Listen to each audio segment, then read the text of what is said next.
A gente percebe que decidiram aloprar tudo de vez quando, no meio do julgamento, o STF decide mudar as regras de como o julgamento deve ser conduzido, inclusive regras que embasam a tese de defesa dos acusados.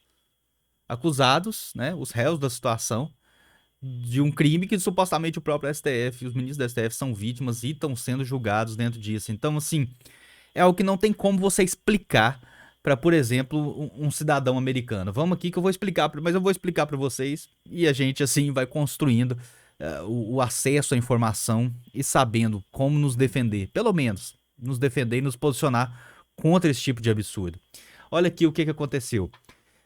STF encerra julgamento e mantém foro privilegiado após saída do cargo. Meus amigos, isso aqui é um dos maiores absurdos que você pode fazer num país, tá?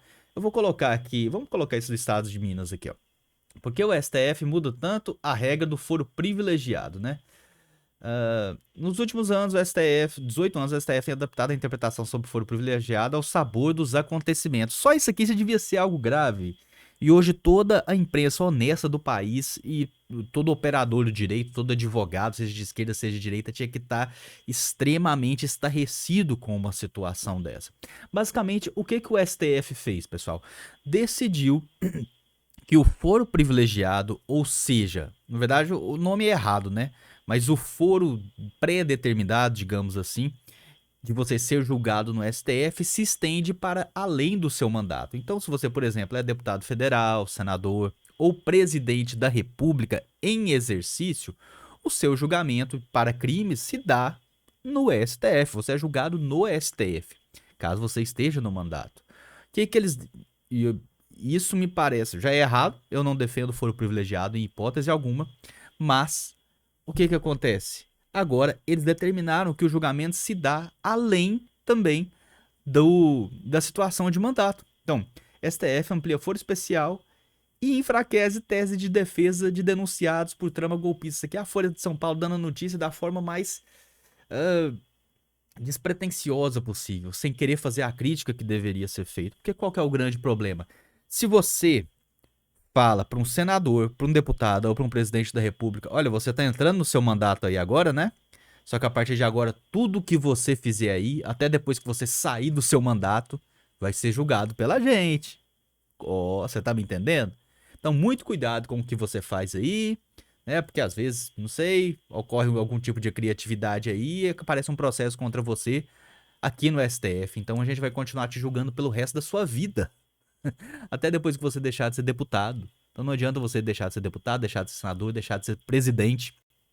Então muito cuidado como você se posiciona contra nós. Essa é a minha opinião. É o que eu acho que vai acontecer. Então o STF, o Congresso, né, os deputados federais, os senadores vão ficar ainda mais reféns do STF. Eles vão ter total medo e receio de tomar qualquer atitude, e principalmente o Senado, pois o Senado são as pessoas que têm que colocar algum tipo de limite caso o STF esteja agindo além da Constituição.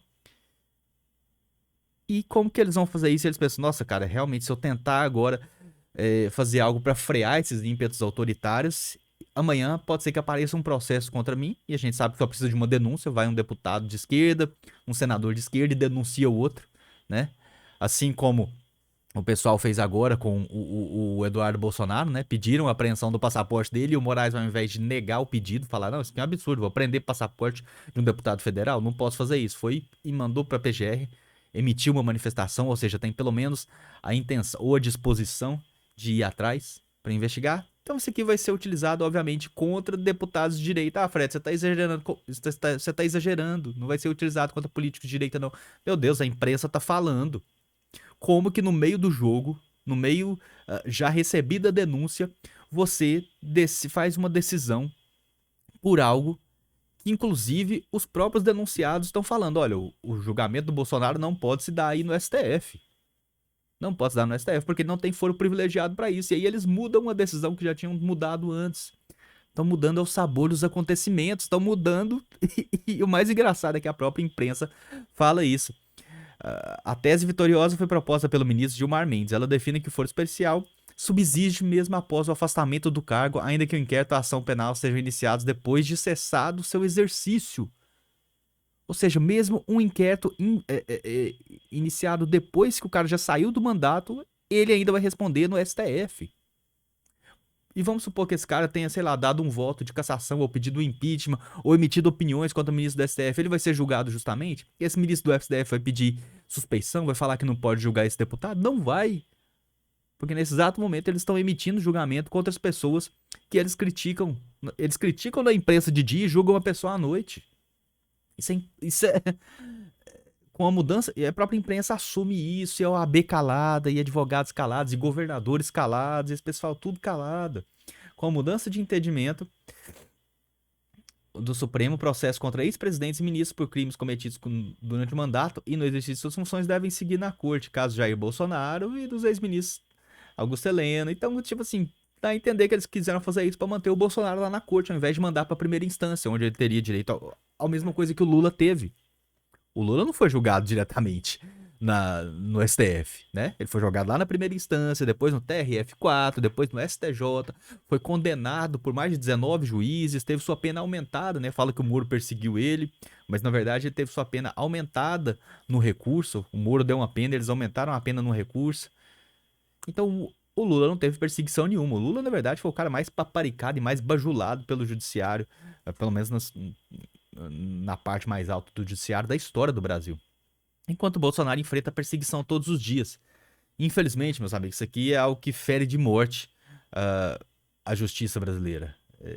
É algo assim que a gente não consegue nem explicar, né?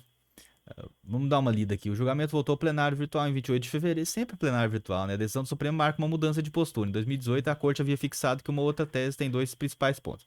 Primeiro, estabelecer que o foro especial só valeria caso o crime tivesse relação com o cargo ou com o mandato.